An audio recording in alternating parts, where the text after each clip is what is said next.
السلام علیکم ناظرین، آج کی اس تاریخی ویڈیو میں ہم بات کریں گے ایک ایسی شخصیت کی جنہوں نے نہ صرف اپنے والد عثمان اول کے خواب کو حقیقت بنایا بلکہ ایک عظیم سلطنت کی بنیادوں کو مضبوطی سے جما دیا۔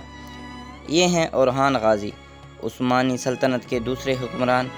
اورحان غازی سن 1281 میں پیدا ہوئے۔ ان کے والد عثمان غازی تھے جنہیں عثمانی سلطنت کا بانی مانا جاتا ہے۔ والد کی تربیت، اسلامی تعلیمات اور عسکری مہارت نے اورحان غازی کو ایک مضبوط، باصلاحیت اور دور اندیش حکمران بنایا۔ 1326 میں عثمان غازی کے انتقال کے بعد اورحان غازی نے عثمانی سلطنت کی باغ ڈور سنبھالی۔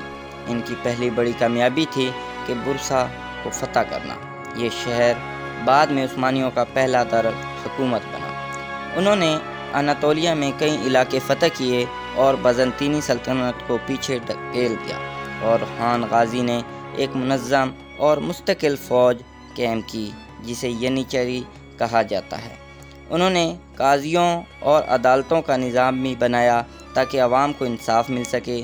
ان کے دور میں سلطنت نے صرف طاقت سے نہیں بلکہ عدل و اخلاق سے بھی ترقی کی۔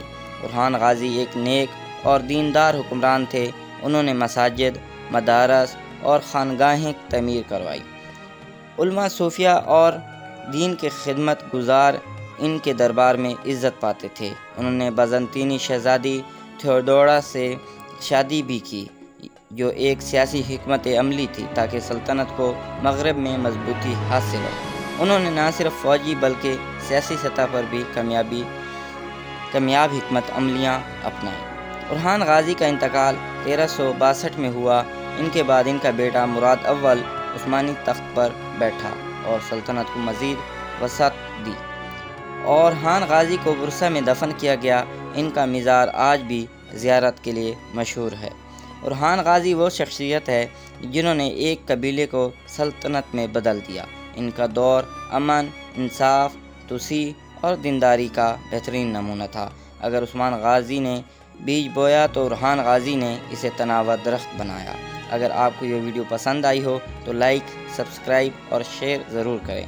تاریخ کی مزید دلچسپ کہانیوں کے لیے جڑے رہیے ہمارے چینل کے ساتھ۔